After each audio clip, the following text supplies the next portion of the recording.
பிஸ்மில்லாஹிர் ரஹ்மானிர் ரஹீம். அஃபமன் யத்தகி பிவஜ்ஹிஹி சூஅல் அஸாபி யௌமல் கியாமா.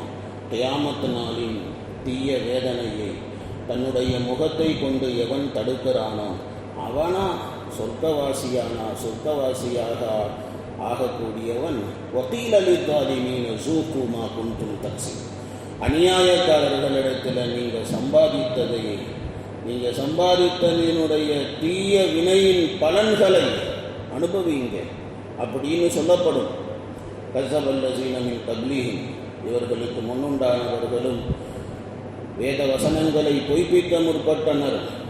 எனவேதான் ஃபதாஹுமுல் அஸாபு மின் ஹைஸு லா யஷ்ஊரூன், அவர்கள் அறியாபுறத்திலே இருந்து வேதனை அவர்களுக்கு வந்தது. ஃபஸாகஹுமுல்லாஹுல் ஹிஸ்ய ஃபில் ஹயாத்தித் துன்யா, உலக வாழ்க்கையிலே இழிவை சுவைக்கும்படியாக அல்லாஹ் அவர்களை இழிவை சுவைக்கும்படியாக அல்லாஹ் செய்தான். அஸாபுல் ஆஹிரத்தி அக்பர், ஆஹிரத்துடைய வேதனை அது அவர்களுக்கு மிக பெரியது. லவ் கானூ யஅலமூன், அவர்கள் அறிந்தவர்களாக இருப்பார்களே ஆனால் என்று அல்லாஹ் தஆலா கூறுகின்றான். ஒரு நபர் கியாமத்துடைய அந்த பயங்கரமான நாளிலே நிம்மதியாக, ராகத்தாக, சந்தோஷமாக இருப்பான். இன்னொரு மனிதன் அவனுடைய முகத்தில் வேதனையினுடைய அறை அவனுக்கு அறையப்படும். இந்த ரெண்டு பேரும் சமமாகுவார்களா? சமமாகிவிடவே முடியாது. அல்லாஹ் தஆலா அதைதான் அஃபமன் யத்தகி பிவஜ்ஹிஹி சூஅல் அஸாபி யௌமல் கியாமா அதில் அல்லாஹ் பேசுகின்றான். குர்ஆனில் இதே மாதிரி அஃபமன் யம்ஷி முகிப்பன் அலா வஜ்ஹிஹி, முகம் குப்புற ஒருவன் நடக்கிறான், இன்னும் ஒருவன் நேரான பாதையிலே நேரான பாதையிலே நடக்கின்றான். இருவரும் சமமாகிவிட முடியாது என்று அல்லாஹ் சொல்லுவான். இந்த குஃபாறுகள் கியாமத்துடைய நாளன்றைக்கு காஃபிர்கள் முகம் குப்புற நரகத்தின் பக்கமாக இழுத்து கொண்டு வரப்படுவார்கள். அவர்களிடத்திலே சொல்லப்படும், ஸூகு வகீல லித்தாலிமீன் ஸூகு மா குன்தும் தக்ஸிபூன், நீங்கள் சம்பாதிச்ச தீய வினைகளின் பலன்களை நீங்கள் அனுபவியுங்க. நரகத்தினுடைய வேதனையை, நரக நெருப்பின் வேதனையை சுவையுங்கள் அப்படின்னு சொல்லி அவர்களிடத்திலே சொல்லப்படும்.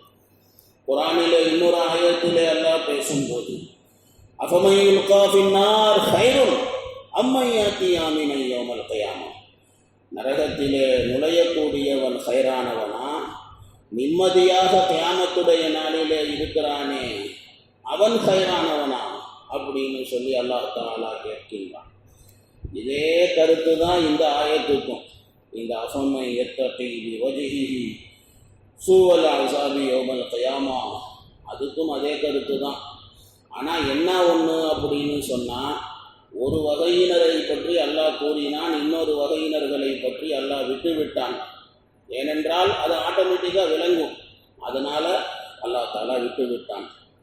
கவிஞர்களுடைய சில கவிதைகளில் பார்த்தீங்கன்னு சொன்னால், ஒரு விஷயத்தை சொல்லுவாங்க, அதனுடைய எதிர்ப்பதத்தை சொல்ல மாட்டாங்க. அப்போ அது சொன்னாலே போதும், அதனுடைய எதிர்வினை என்ன அப்படிங்கிறது அது ஆட்டோமேட்டிக்காக விளங்கும். ஸோ அதே மெத்தேடு தான் அல்லாஹ் ரப்புல் ஆலமீன் இதிலே அல்லாஹ் ஃபாலோ பண்ணியிருக்கிறான். ஸோ மொத்தத்தில் அல்லாஹ் தஆலா என்ன சொல்கிறான் அப்படின்னா, கியாமத்துடைய நாளில் நிம்மதியாக இருக்கக்கூடியவனும் கியாமத்து நாளில் வேதனையிலே அகப்பட்டு கொள்ளக்கூடியவனும் சமமாக முடியாது. ரெண்டு பேரும் வேற தான். அவன் நிம்மதியாக இருப்பான் சொர்க்கத்தில், இவன் நரகத்தில் கடந்து கஷ்டப்படுவான். ரெண்டு பேரும் சமம் இல்லை.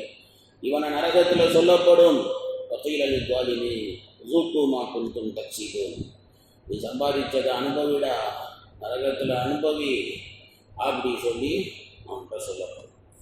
கஸபல்லஸீன மின் கப்லிஹிம், அந்த ஆயத்தில் அல்லாஹ் ரப்புல் ஆலமீன் சொல்லுகிறான், முந்திய சமுதாயத்தவர்கள் அவங்களும் அல்லாஹ்வுடைய பேச்சுக்களை ஏற்றுக்கொள்ளவில்லை, அல்லாஹ்வுடைய வேதத்தினுடைய விஷயங்களை ஏற்றுக்கொள்ளவில்லை, ரசூல்மார்களை பொய்ப்பித்தார்கள். பிறகு என்ன நடந்தது? ஃபதாஹுமுல் அஸாபு மின் ஹைஸு லா யஷ்ஊரூன், அவங்க உணரா நேரத்திலே, அவர்கள் எதிர்பார்க்காத நேரத்திலே திடீரென்று அவர்களுக்கு வேதனை வந்தது. வேதனையில மாட்டிக்கிட்டாங்க. வேதனையினுடைய அடி அவர்களுக்கு விழுந்தது. அல்லாஹ் தஆலா வேதனையை வைத்து உலகத்திலேயும் அவர்களை இழிவாக்கினான், மறுமையிலேயும் கடுமையான வேதனை அவர்களுக்கு பாக்கியாக இருக்கிறது. अल्लाह ताला के अजाब ने उनको दुनिया में भी जलील और खौर किया और आखिरत में सख्त अजाब भी उनके लिए बाकी है. உலகத்திலேயும் வேதனை கிடைத்தது. வேதனையை வச்சு அல்லாஹ் இழிவுபடுத்தினான். ஃபஸாகஹுமுல்லாஹுல் ஹுஸிய ஃபில் ஹயாத்தித் துன்யா. மறுமையினுடைய வேதனை அது மிச்சம் இருக்கு. வல அஸாபுல் ஆখিরাத்தி அக்பர். அது ரொம்ப பெரிய வேதனை. துனியாவுடைய வேதனை மாதிரி கிடையாது. அல்லாஹ் அக்பர். அது மிகப்பெரிய வேதனை. நீங்க பயப்படுங்க. ரசூல்மார்களிலேயே சிறந்த ரசூல் ஹஜ்ரத் முஹம்மது முஸ்தபா ஸல்லல்லாஹு அலைஹி வஸல்லம் அவங்கள கஷ்டப்படுத்துறீங்க. அவங்க சொல்ற விஷயத்தை ஏற்றுக்க மாட்டேங்கிறீங்க. உங்க மேல அவர்களை விட கேவலமான இழிவான வேதனை அல்லாஹ் உங்க மேல போட்டுட்டான் அப்படின்னு சொன்னா என்ன பண்ணுவீங்க? நீங்க அறிவாளிகளாக இருந்தால், புத்திசாலிகளாக இருந்தால் முன்னோர்களுடைய நிலைகளை எல்லாம் படிச்சு பாருங்க. அதையெல்லாம் நீங்க சிந்தித்து பாருங்க. அதுல எல்லாம் உங்களுக்கு பெரிய நசீஹத் இருக்கிறது, பெரிய உபதேசம் இருக்கிறது, படிப்பினை இருக்கிறது அப்படின்னு சொல்லி அல்லாஹ் ரப்பல் ஆலமீன் கூறுகிறான். அடுத்து அல்லாஹ் தஆலா وَلَقَدْ ضَرَبْنَا لِلنَّاسِ فِي هَذَا الْقُرْآنِ مِنْ كُلِّ مَثَلٍ لَعَلَّهُمْ يَتَذَكَّرُونَ قُرْآنًا عَرَبِيًّا غَيْرَ ذِي عِوَجٍ لَعَلَّهُمْ يَتَّقُونَ. அதில் குர்ஆனில் இருக்கிற உதாரணங்கள் அல்லாஹ் ரப்பல் ஆலமீன் சொல்லுகிறான். குர்ஆனில் இருக்கக்கூடிய உவமைகள் அல்லாஹ் பேசுவான். அது இன்ஷா அல்லாஹ் நாளைக்கு பார்க்கலாம். சுப்ஹானல்லாஹி வ பிஹம்திஹி சுப்ஹானக்கல்லாஹும்ம வ பிஹம்திக நஷ்ஹது அன் லா இலாஹா இல்லா அன்த நஸ்தக்ஃபிருக வ நத்தூபு இலைக்.